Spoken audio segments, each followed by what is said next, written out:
There's more movement, and there's the use of your legs and feet, so that can be a bit challenging when you're new to it. But once you understand it biomechanically, it's actually much easier because your body's kept in an upright position and you're using more of your body weight. You always want to go slow, and you want to test their range of motion first to make sure you're not jamming. You want to be able to see long, fluid, flowing movement.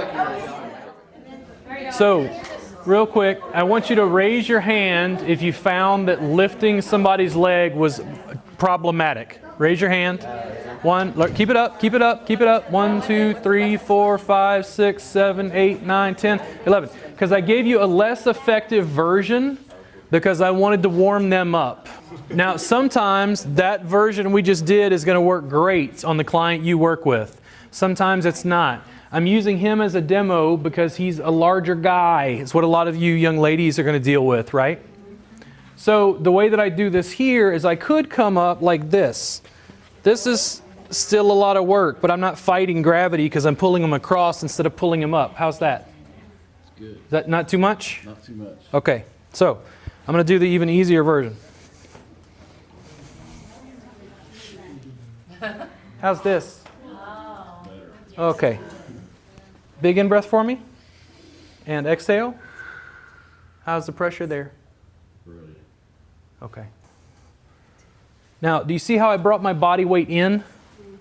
And I'm blocking him. He's not going to fall off of the table this way. Now, if I've built him up to that, and I'm going to have to figure out which foot here. There we go. And exhale. Now, Psoas, but what about pecs? Yep. Arm. There we go. Got my knee to pop, everything. So, the first one, I came in with basically my sacrum just above his sacrum. Usually what I'll have to do is kind of grab his foot, and I like to wrap around the knee here. For some people, they'll be secure enough you don't have to do that, but I think it just feels a little more safe around his knee. It feels better that way. Yeah, and there's this little bit of like twisting motion with my torso. I'm not trying to just pull my arms, work. I'm trying to lean. And then we built up to the second one, which is putting the foot in the back. I don't think it matters which you use, if it's the left foot or the right foot. Usually I'm still going to isolate right above the iliac crest. I get a chance to use my foot and stabilize him. And you see the easier, like I'm not in a bad spine position. Let me see your arm again. And then the grip, it just depends on his shoulder rotation. I'm not trying to force. I'm trying to find what gives him a simple one-sided back bend. Big in-breath again. And exhale. Now see the little toggle, the bow? You like low or high? High. Okay, more high. He wants up here. There we go. Excuse me, low.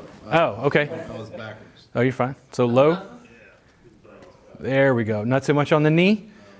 There we go. Now, did it look like it was a lot of strain? That's what I want you to build up to. I just wanted you to be familiar with the connection and get a little bit of mobility there first before we built up to that one. I want you guys to give and receive that. Okay, if I want to focus more in our hip flexors, here's what I'm going to do. I can into the glute. Because if I'm here, to me it feels like I'm allowing the sacrum to move so I can get into psoas. But if I'm isolating in the gluteals, it feels like I'm pulling more into the front up here. Does that feel different to you? Yeah. And in the end, we can always break it down according anatomically. What I would probably do is just ask her for feedback. How's that? It's a little sharp. So here's what I do. In the gluteal this time. How's that?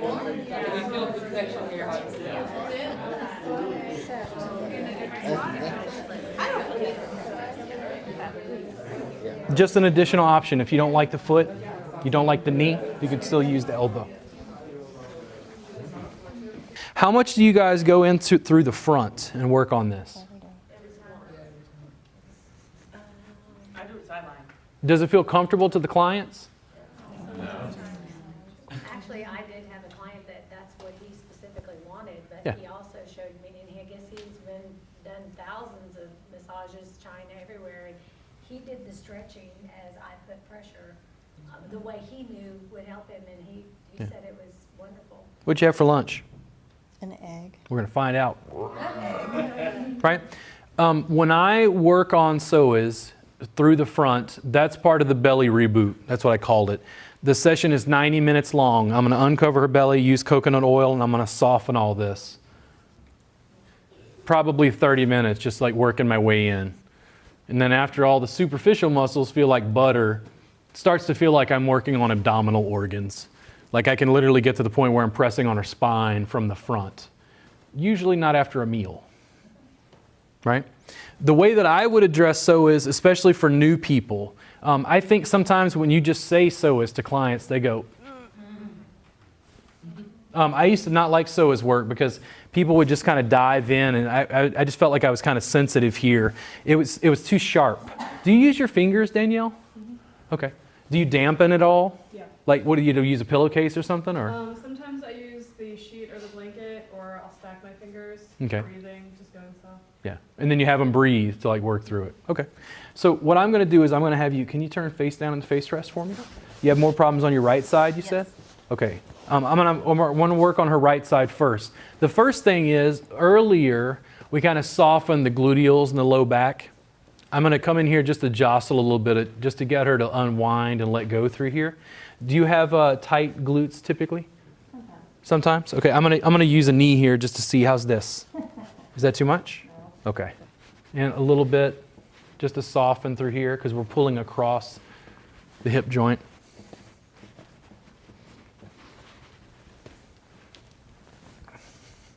I'm going to do the single leg variety, okay, the single leg version. This is much easier on a table. I'm going to hook under so that I can get a grip here. And I'm just going to walk her through a range of motion first. How's that? Okay, it's not too much pressure, not uncomfortable? Okay. No pinch in your low back? Okay.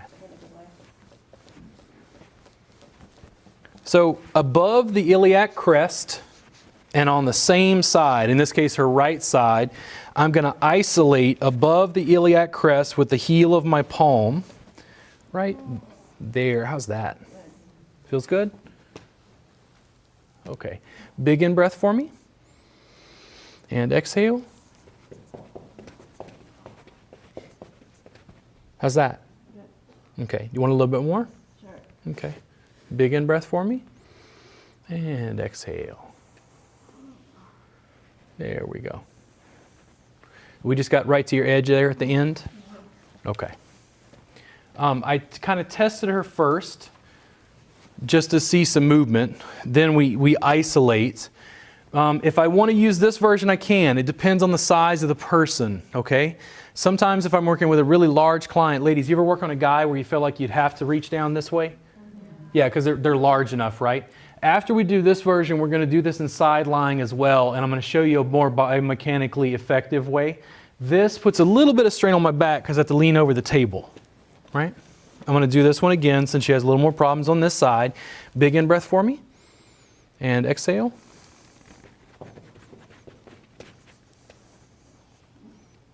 Now, you tell me, a little more lateral or a little more medial?